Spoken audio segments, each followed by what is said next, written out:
And now, this week's edition of Big Face with your host, Samantha Jane Tilton. Hey everybody, welcome to Big Face. I'm your host, Sammy Jane Tilton, and my guest today, Lauren Toub, actor, photographer, children's TV show creator, which I'm sure we're going to hear about. Welcome. Thank you so much for having me. I love your podcast. I love you. Love you, Sammy. I'm so happy you're here. Yes, I've been wanting to do this for so long. I'm so excited. First time. It's first time guest, everybody, but longtime friend. So I know Lauren from studying in the same acting class, like how many years ago? I think it was literally like 11 years ago. Was it really? 10, because I know I met my husband around the same time as starting class, and I think it was just a bit before that. So yeah, it's been like 10, 11 years. That's nuts, man. I know. And it's so cool because we were connected through social media and stuff, but then we reconnected in the last couple of years. After I had kids. Yep. So Lauren's also. I don't know what happened. We sort of. I know, but like I always thought of you. Ditto. And there's certain people like whenever we're together, we just vibe, like we're just on the same page. It's just so easy. What happened? I was busy having babies. That's what I was doing. That's what I was going to say. So like for those of you that don't know Lauren, which would be crazy because Lauren Toub Photography, her stuff is amazing, but you have 2 kids. So Lauren's had 2 kids and been freaking busy as hell. I have been quite busy. And but it's good. Yeah, tell us. So what's going on? So I want to jump in. So Lauren told me yesterday that she had news for me. I do. I did photography for years, right? First I started acting and then I didn't have any confidence in it. So I was like, all right, I'm just going to take a break from this. I'm going to start my photography business because I thought headshot photographers were like the coolest people. And I was like, I want to be that person. I want to do that. So then I did it. I built my business for many years. So much fun. I got to meet like the coolest people, but then I kind of got sick of it, as I do with my life. So I got married and had kids. And then I was like, all right. I'm sick of having kids, but I'm like sick of this. I'm sick of like, cooking 3 times a day and like scrubbing. All I do is scrub. Well, you're like, so anybody that doesn't know Lauren, like you are such a ball of energy and spunk. And like, I feel like it would take a lot for you to just sit still with something for your whole life. I feel like you're always looking to change and grow. I'm actually trying to like chill out a little bit. Tangent. I got really bad COVID. And I think the reason I got it so bad is because when I was sick, I didn't rest. And then I had it for like 5 or 6 months. So I didn't know if you wanted to talk about this. In like late Feb, it doesn't matter. It's just like I am a ball of energy and I do so much. And I actually think that this coronavirus was like, okay, you need to calm down. Like you are actually not enjoying your life because you're so focused on getting to the next thing that I got coronavirus and it really taught me that I do need to slow down and that more will come of my life if I just take it day by day, step by step, have goals in mind and stop like running around cleaning so much. So funny because I've had to like for the past 5 weeks, I've had to stop being like crazy with cleaning. And so I know what's with the cleaning. It's like COVID cleaning. I've gone completely insane. And so I just want to share with people that are tuning in because you've been a huge help for me in going through what I'm going through because people don't know. So I have been sick for the past almost 5 weeks I'll share this because with somewhat of a fever and just a lot of crap. And you have coronavirus. Right. So Lauren has had the exact same thing for going on 6 months now. I mean, it started, I either got sick in February and had a relapse in March or had something else in February and then got it in March. I actually don't know because there were no tests available, but I've seen like every top doctor and they're all like, you have long haul COVID. Yeah. It's basically post-viral inflammation. I'm no longer contagious. They don't think, so I'm still not like shooting anyone or anything. Yeah. They don't think it's contagious, but it's like inflammation in your brain, it's inflammation in your body. It's no fun. So right, don't get coronavirus. Yeah. Wear a mask. So just I've tested now. Doctors are still testing me. I was at the hospital yesterday getting more and more tests, which Lauren has lived with for months. So ridiculous. I shouldn't even be able to talk about it. I'm like BFFs with all my doctors. I'm Seriously. like, Liz, Marty, what's up? It's so true. Lauren's like, okay, so this is what's what. So you got to ask the doctor. No. This is the test you need. It's because they don't have an answer. I tested negative so far 3 times for coronavirus and 0.0 antibodies. Not even like 0.1. And they don't know what's wrong with me. Some people don't produce antibodies. Right.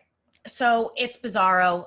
We're lucky that we were able to meet today because each day depends. I mean, how weird would it be that we both had long-term fevers at the same time during a global pandemic that's known to cause long-term fevers? Yes. Right.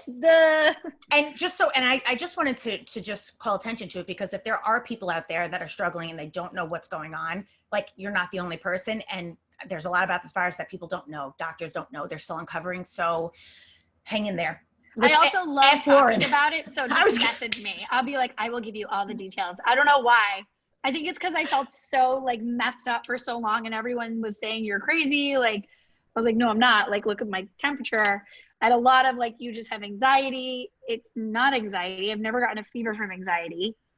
I've never gotten fevers before. Maybe when I was a kid, we've spoken about this. Like, and I've had a fever every single day for the past 5 weeks, guys. Like seriously. Real. And my brain, there's sometimes where I'm just like my boyfriend will talk to me and I'm just like, oh, I crashed my car. She's not kidding. She's not kidding. Wall. I was like, just like, cause it's like your brain's just like fried. Yep. It's in your brain. It causes cognitive decline. But my doctor's like, the only thing to do is like work your body, like move around. I know, because I thought just rest, which is definitely rest, but also he's like, I just don't want you to be like bedridden either. You need to like get your body moving. You need to get your body. My husband's like, I'm going to buy you crossword puzzles so you can like work your brain out like a grandma. And I was like, I do go to bed really early. I have like a gin and tonic every night. I eat dinner at 4:30. I eat dinner at 4:30. I mean, it would fit the stereotype. I mean, it fits my personality, grandma. It really does. Like a very, very high strung energy grandma. I love like morning news. I'm like, did you see the dog that plays with the duck? It was adorable. You always tell me news. You're like, well, there's this article. You're like, Grandma, I do this every single day. I freaking love you. So, okay. So that's Corona stuff. Yes. So we're happy that. It has taught me to slow down. So yes, I am a very energetic person. COVID has made me, I think anyone who gets long haul COVID, this is me being weird, is a type A person, is a person who does too much, is a helper. It's sort of like chronic fatigue syndrome. It just is like, nope, time for you to slow down. Your body always tells you. So like you have to listen. So I'm listening and I listened to my body and I rested all summer. I finished my TV show and now I am filming in September. I have the dates. I'm filming September 13th to 19th. It's like my dream's coming true. Let's hope there's not another lockdown, but I'm not going to like put that out into the world. Yeah. So yeah, slowing down actually helped me rev up. You know what? Sometimes, I don't know, for me, it's been hard, but also useful to have to sit with myself and like you had to sit with yourself. And then that wound up in its own time, getting you to this point with your show. I mean, like I take naps now. I am a grandma, literally. I have to take my morning nap. I love that. I wish I could nap. I don't nap. I force myself. I started like meditating. I've changed. I'm like a completely different person. I used to be, I don't know, just very regimented and scientific. And now I'm like, okay, I think there is something else. Like I need to pay attention to my energy. I did acupuncture. It actually got rid of the fever. You were saying after going to every medical doctor known to the universe, couldn't help me. Went to acupuncture as a last ditch attempt. I was like, whatever, I'll try this wacko. She like did all this crazy shit. I went into like a deep meditation, which do I look like a meditating person? I'm not like, I'm like a psycho. I went into a deep meditation and I was like, whoa, this is what all these spiritual people are talking about. Like, oh my God, different like consciousness is happening right now. Whoa, I feel energy blockages. Ah! It's amazing to tap Really, into that. night, my fever was 98.6. And I believe in something else, but it's hard to always believe that because it's like, there's not always proof. I literally never believe anything. And now I'm like, I wish this didn't happen so I could validate the rest of my life of like extreme atheism and science. But like, that's not what happened. And I had a completely different experience and it really helped me. That's such a positive spin on what can be a very negative experience right now. I don't think that my long-term COVID has been a negative experience. I think it's been one of the most informative things that's ever happened to me, and it's going to change my life for the better.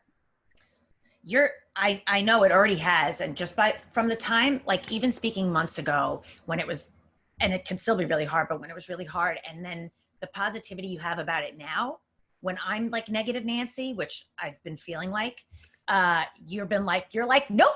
Think positive and like it's gonna be. Well, think about what it's teaching you. Like this isn't happening to everybody. I know. You are also like me. You are a go-getter. You're always like, what can I do more? What can I do more? You're very high energy. It's teaching these high energy people to slow down. And of course, like for some people, it's not, right? Like this is just a way for me to feel better about it, really. Yeah.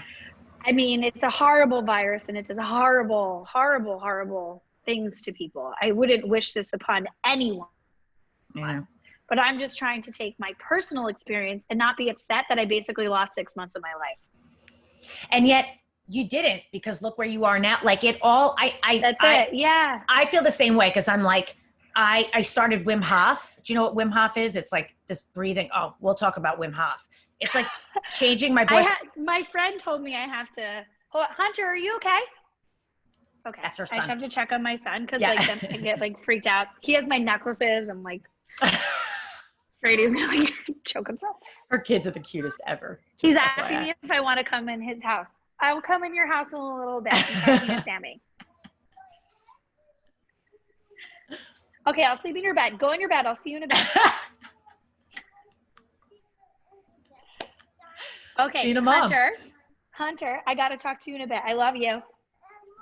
This is real life, though. This is real life. I mean, this is like, if this is my life. This is coronavirus real life. Yeah, real life. There's kids everywhere, and there's no escape. Yes, all the time, no matter what. I'm lucky my daughter isn't climbing on my back. Where is Indy right now? But yeah, I had to take care of 2 kids while I was sick. It was crazy. Here, say hi to Hunter. Hi, buddy. I haven't seen him. Hi, Hunter. He can't hear you, but because you're in my ear. So is that face not the cutest let's keep doing ever? This. Yeah, so Hunter's gonna hang. Okay, you can hang with me. To kids, I'm a big cartoon character anyway, so this should be fun for him to just watch me. You're gonna have to be on my show. Yes. So we had to talk about your show.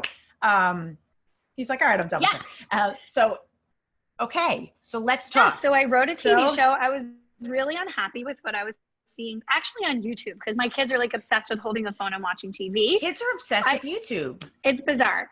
I also found that I was really sick of seeing cartoons and no live action. Like I feel like when I grew up, I had and when you grew up, we had Mr. Rogers. We had Barney, which had like a lot of real life kids. We had Sesame Street, which was like real people. Now it's all these like hyper animated, like very intense situations like Paw Patrol, which is like, I gotta save the elephant from death. And it's like so stressful. And it's like a cat has floated into the ocean. What are we gonna do? It's like that doesn't happen, first of all. Right. It's not real life. Like it's not grounded in reality. It's teaching nothing. It's just teaching kids to be super stressed out. I actually really don't see any educational value in it whatsoever. Too colorful, too noisy. Kids are going to all be like ADHD running all over the place from these things. I don't want that. You know, when I don't want to share any of your episodes that we've worked on, but you can.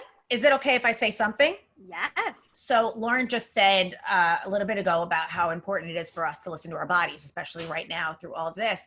And that was one of the episodes that we worked on when we were writing it, was like, that's like, and going into sensory stuff as opposed to, because I feel like what you're saying, everything with kids shows is like, it's all external. It's all big and noisy and colorful. And it's all external. It doesn't make them go inward. And so it was interesting. We talked about smells and memories and. Yes. And we didn't even say that you were working on this too. Like, you have been editing my scripts, making them better. You're a huge asset to the show. They're awesome. I'm super excited for you to be a producer when we get picked up by Amazon. Hell yeah. Right? It's so good. Guys, I'm so happy the shoot dates are set, and knock wood, like, cause it's so beautiful. And the idea, I just can't wait to see it. I'll just tell you really quickly, not you, because you know what it is, but I'll tell who's never watching.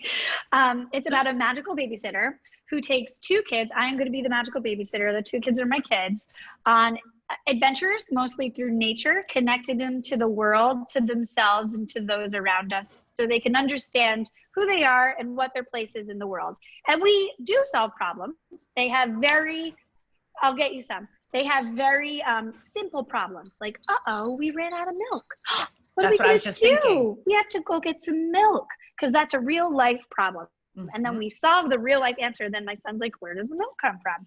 And then we explore where that comes from. And it's very grounded in reality. It's still going to be funny. It's still going to have a little animation here and there to get their attention. But I don't want it to be stressful. And I feel like a lot of kids shows are very stressful. I feel like they're so quick. Like you spoke about Mr. Rogers.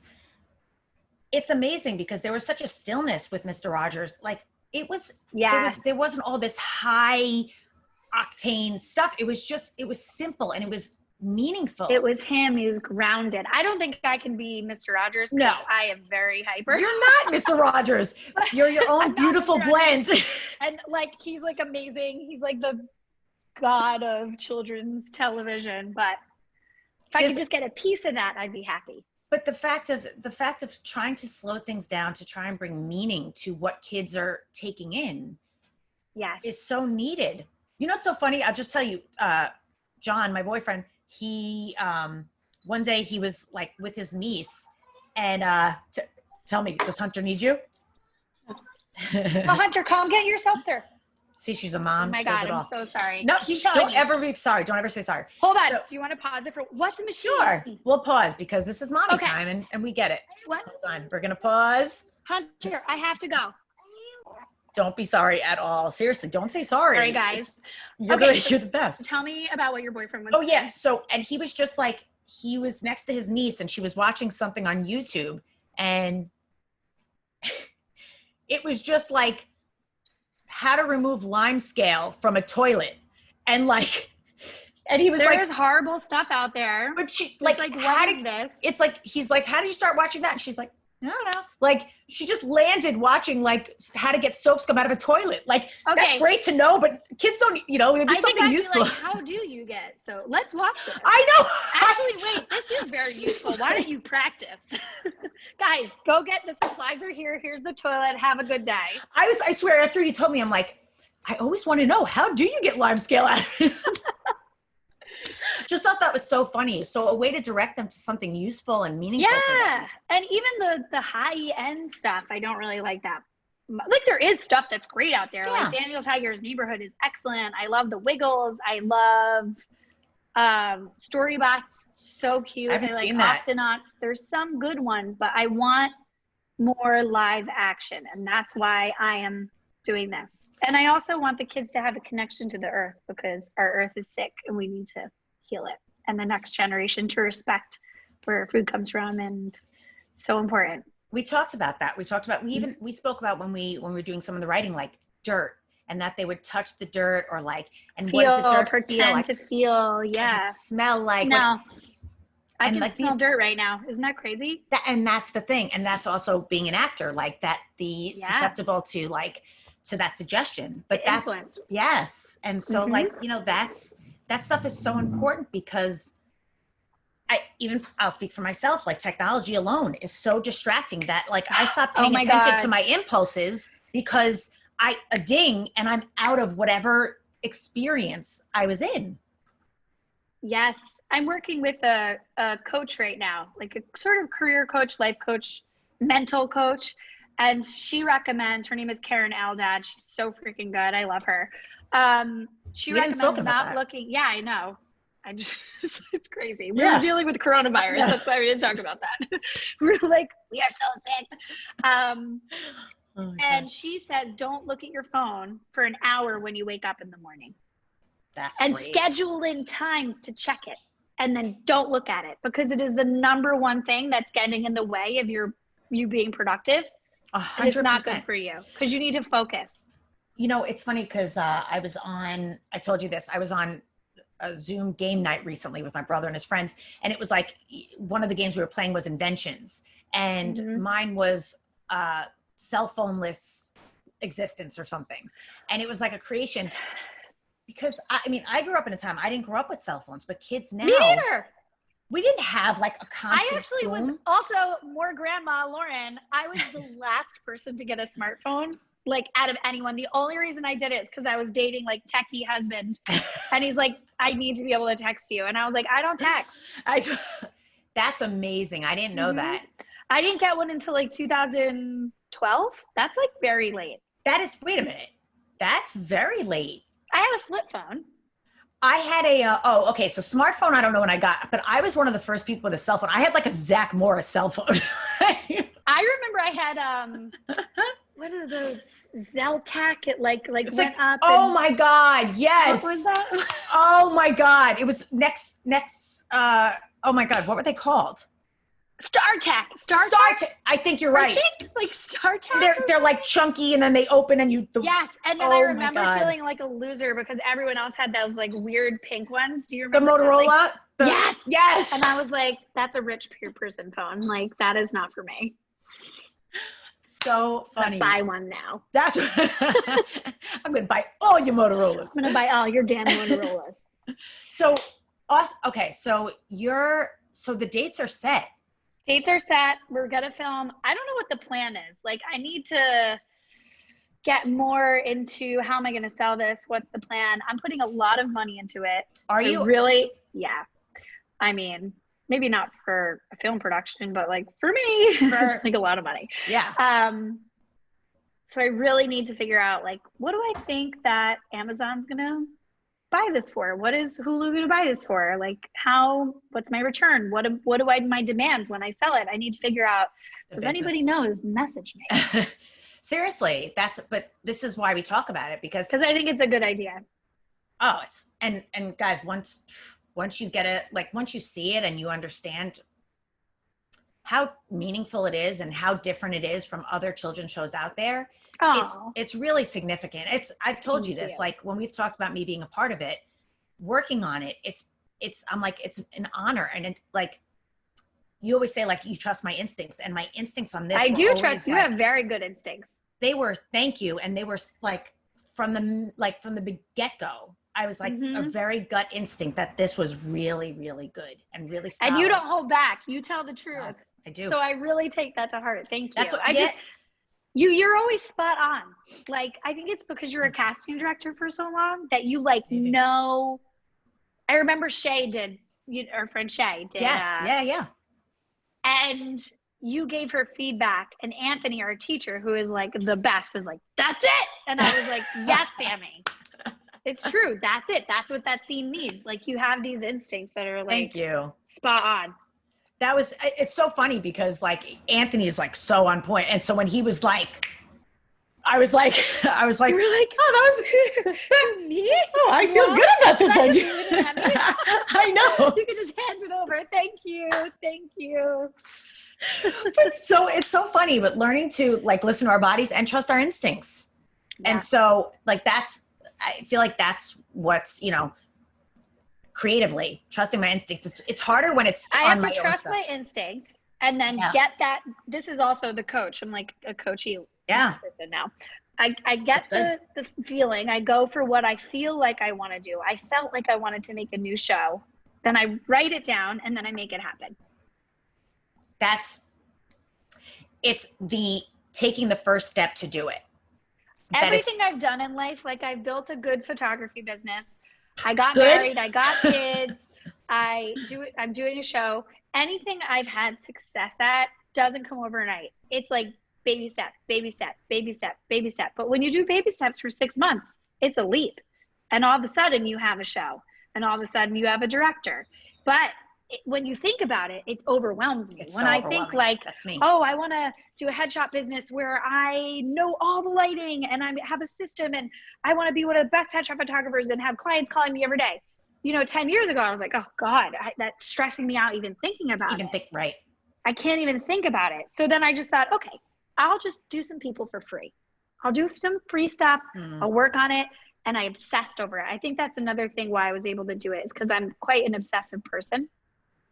I obsessed with getting better, better, better, better.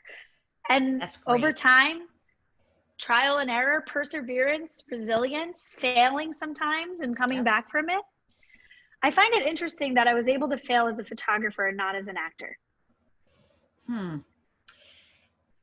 like when I failed as an actor, it was like so attached to my self-worth that I was like, I can't do this. But when I like screwed up a photo session, I could just be like, hey, let's do another. And then I get better. So it's really interesting because I remember in class, when I was like, I'm not doing this anymore. You had like such a terrible experience and were so upset on stage. And I remember it. And you were like, I think you even walked out of class. I quit. You quit. I quit that day. You quit that day. Yeah. It was so painful for you. And I got it so much. I got it because like acting is such a weird thing, but like I get in my own way. And it is like, there were times when I first started acting where I would be on stage and Anthony would tell me to do something. And I was so in my own way that I slammed things down and I was like, I can't. I remember that. Yeah. You do? I was like, I can't do it. I just couldn't. And it is so painful. And so why do you think it's because like photography is an external, like it's a piece that you put out externally, but acting is so intertwined with like the product is part of within? I think it's because I was using external validation to measure my self-worth instead of self-acceptance. I just got the chills hard. I think that's why. Say that one more time. I forgot. I have COVID brain. I don't remember what I said. Just rewind. You said, no, I know what you said. I wanted to like hear you say it again because it was. I think that I was using other people to determine my worth. So if someone said that wasn't good, I felt like I wasn't good. If someone said you could do better, I felt like I felt shame. Like I felt ashamed. I've been reading a lot of Brené Brown, and she talks about how failure is part of the process and you just have to be in the arena.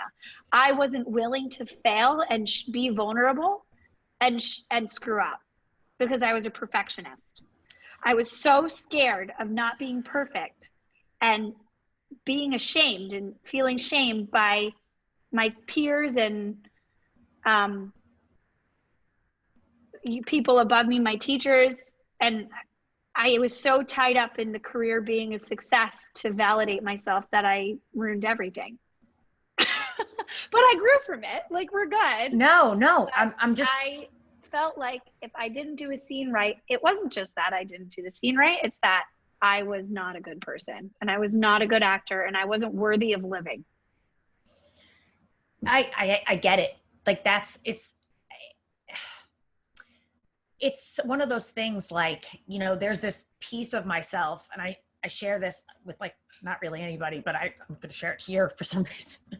Like, so, you know, my mom passed away when I was 16 and she was sick with cancer. And it's like, there's always a part of me that feels like if I was more special, if she would have loved me more, she wouldn't have died. I know.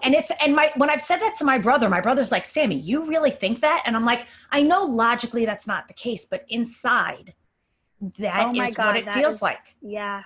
And so every time I feel like I didn't do it well enough. There was this part of me, it's like, you're not special enough. So you're rejected, or you're. And you blamed everything that bad happened to your life on yourself. That's a horrible belief. You need to get rid of that. Oh yeah. Working on it. Years of therapy, man.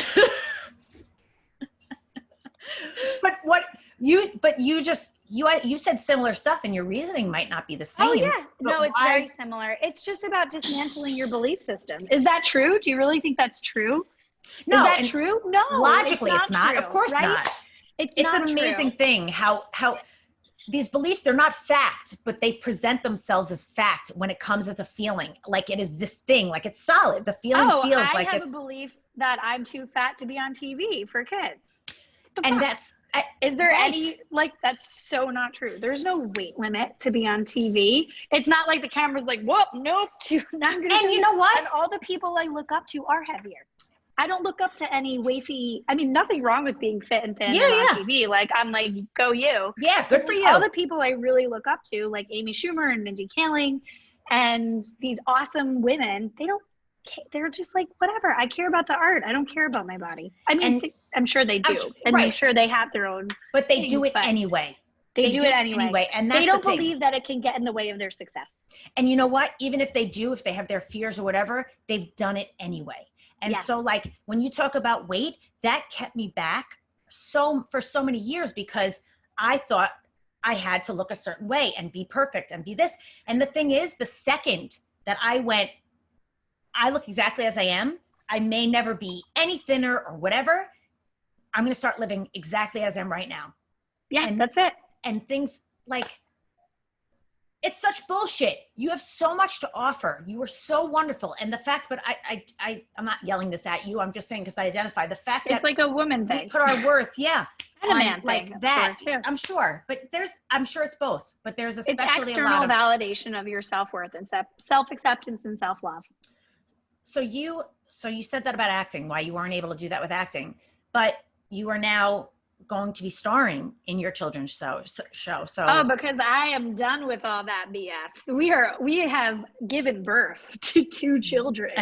I have been through the ringer with them, and I'm like, I just believe I could do it, and I believe that I should be on TV, and I believe that I should be able to make something better for children. I think it's also because I'm doing something that's not focused on myself. I'm doing this to serve kids. I'm not doing this to serve my ego. You know what's funny is that I have a hard time taking the steps to do something for myself, or we've spoken about this, but making a space for myself or a project for myself. And then this podcast and YouTube show, the only reason it happened was because it became not about me at all. And because you're serving others. And hopefully I am, but the thought of that, and that hopefully it could help anybody else, it got me out of myself. I don't watch these back even after I do them. I trust that Oh my God, I'm not going to watch it. Sorry. That's it. Really? I haven't reached that level. I'm not like Oprah yet. But you'd think even with editing that I'd watch it back. I don't. I edit just to blah, blah, blah, and put it out there. It is what it is. Done. Because it's not about me. And I think whenever I'm casting and actors come in, or when I'm teaching class, I always say to them, think about, go ahead, do you need them? No, I want to hear this so badly. No. I was just going to say okay. Keep telling me, I want to hear what you're saying. Yeah. When I'm teaching people and stuff, I always say, instead of going into a casting and thinking about like what you can get, like, can I get this role? Think about, instead of what you can get, think about, what can I give to this? How can I be of service? How can I be of service to this script? That is the key to life. It is like, it's not about me. How do I bring myself to others about How can them, I contribute? Exactly. How can I contribute to this amazing piece that this writer Yes. Made? And whatever it is, if they care enough about it, even if I don't like the script, how do I do service to this, to give to this other person's creativity? If it's not about me, it is so much easier to get out of my own way and do it. So true. Key to life. So get out of your own way and serve other people. Like, you could be nice to yourself, but like serving other people feels really good. Yeah, it does. And I think then feeling better about yourself, it makes you feel good. It's still selfish in the end. Like, you're still But it's not derived from there. Like I'm doing this for kids, but that's going to make me feel amazing. Are you kidding me? I get to like hang out with my friends, sing songs, dress up like a fairy. I'm like so happy. I gotta say, I don't know if you're like this. I can be a big isolator by nature. And sometimes I'll be scheduled to do one of these with somebody. And you can't do it. And I know in my head, I'm like, the last thing I want to do is talk to anybody right now. I just want to be by myself. I'll be like negativo. And as soon as I am with the other person, I'm out of myself. I am so much happier. Like I leave the call, I leave the interview, and I'm like, you feel like you've done something. You're an extrovert. We love communication. We're people. We're humans. We're humans. Look, he misses me. You what? Of course he does. I have to turn it on. I'm going to take you guys on a trip to the bedroom. Look at us. We get a trip and everything, guys. Hey. Oh my goodness. Oh, he needed to show. We're very into lightning and thunder these days. See, what the heck is this? This is horrific. Yeah, what is this? It's terrifying. I don't know. Why am I letting my child watch this? Bad mom. Terrifying. Terrifying. No wonder why my kids wake up in the night screaming. I was up in the middle of the night all last night from like 2:30. Well, you should have come here and hung out with my daughter. She was up all night? She's been up every night. She has like separation anxiety. I know you said that the other day we were talking. You're like, I have to go sleep with her. Oh yeah. I remember. Yeah. We were chatting on the phone. Yeah. You were texting. You're like, I was like, so funny. So I know you don't have all the time in the world right now, right? I have a little bit more until I got to get my daughter. Yeah. So I want to talk a little bit more about your show. Okay, because I was going to turn a corner for a second, but let me ask you, if you could do exactly what you wanted to do, like, what would that be? Would it be acting? Would it be like, what if this ideally? Is a big old question. I really was just thinking about it. Anything I wanted to do. Yeah. I would want to be a amazing writer who writes her own show, stars in her own comedy. I basically want to be Mindy Kaling. Like, she is like my ultimate, like, oh my God. But then I also love children's TV. So I'd be just as happy being Mr. Rogers, like writing my own shows. I would I could see myself like doing the Wiggles, like with a big stadium full of kids. And I don't know if that'll ever happen again, but like, oh my God, like kids being like, yeah, and I'm like dancing and being a dork. Like, I just would love that. Like being able to work and collaborate with artists every day. And you're such a good collaborator. Like, you're so, like, even when I have been in on your photo shoots and stuff. Oh yeah. I love doing that. I like doing the photo shoots. It's fun.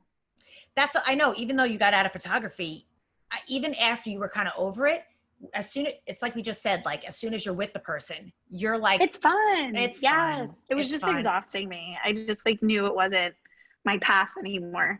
Yeah. I was ready to, I don't know if I could ever do like an adult TV show. I think that's also a belief I have that needs, like, why not? Why can't I? I was going to say, I don't know how to do it. Maybe I get a job somewhere, learn how to write comedy TV or something. Well, actually, we haven't spoken about this, but I'm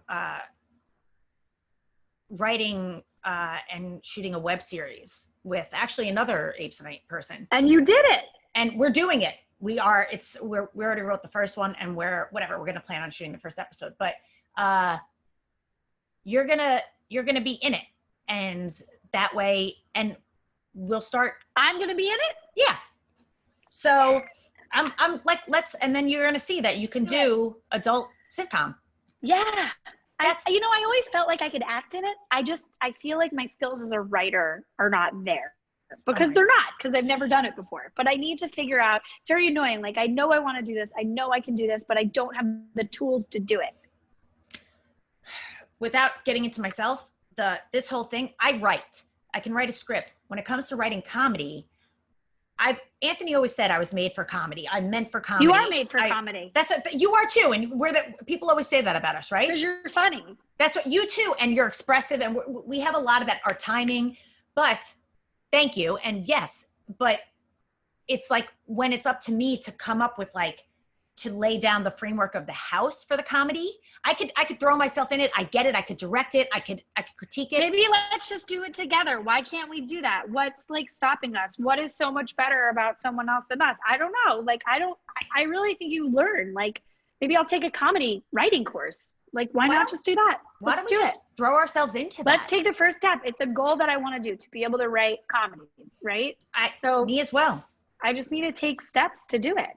Like my boyfriend, because he's about the baby steps. Right? All about the baby steps. He's like producer and he's going through the scripts too. And like, he's funny, right? Yeah, he's like he's a comic. He's a comedian. Yes. And he's got his podcast and stuff. So Sammy, you were literally dating a comedian. You're literally hilarious. Like so you were meant for comedy. But I'm like, I can't do this. And he's like, have you ever done it? Have you ever really done it? And it's like, you didn't try. Why stop yourself before you try? Same to you. So let's freaking do that. Yeah. So I don't know why I'm like so in my own way about the things that I really truly want. And the things that I like sort of want. I know. Like photography, I was like, okay, I'll do that. And like, I actually do really want a children's show, but I was less attached to it with my ego than I was to being a good actor. I think it's because I like idolize these people. I like idolize these comedians and actors who are excellent. I think it's almost intimidating how much I idolize them. And it's not that I don't want to do kids TV. Like, I love it, but I don't idolize. Right. You know? It's more fun, playful. It's fun. It's playful. There's no like strings attached. It's just for fun. Yes. But I don't know why I can't do that for acting and writing for adults. Yet. What happened? Oh, you're all good. Yeah, exactly. Yeah. So we're going to work on that. Before I have to let you go. Work on that. Yeah. I mean, sure. I think yes. I do. So I could talk to you for like another 2 hours. And we're totally going to do this. It's about like nightmare time. It's dinner time. It's crazy time. All right. So then I have one more question for you. Yeah. So there is a portion of my show that is called A Feather in Your Cap.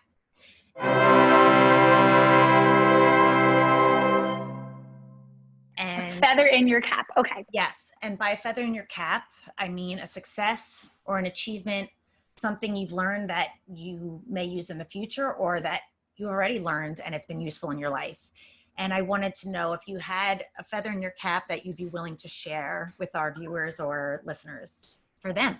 The number one thing that I can say to anybody who wants to achieve anything, Birdie said it, right? Baby steps. Write your goal out and take little steps and it'll eventually happen. And don't judge yourself if you fail. You said it so succinctly and so simply, and it's such a challenging thing, but thank you. Thanks you will get there. You have all the time in the world. There's no time limit. I also constantly put a time limit on myself. Like, I'm friggin' 23. Like, oh my God, what was wrong with me? I didn't get a friggin' Oscar by 20. Like, I know. I'm so stupid. Ow. Okay, I'm being like strangled right now. Okay, so tell us. We're gonna give Hunter's mommy back.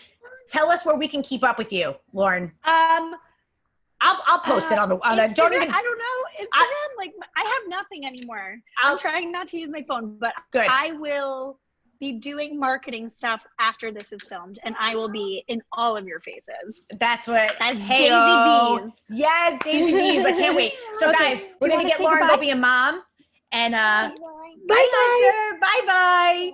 So everybody, thank you for tuning in, for watching, for listening to Big Face. If you're not watching, you're missing out on Hunter's cutie little face. But thank you so much, Lauren, for being here. Hi, Hunter. Thanks, Annie. Thank you so much. Guys, tune in next week and support us to keep this thing going. Like, rate, subscribe, all that good stuff. We love you and we appreciate you. And I love and appreciate you. Okay. Go.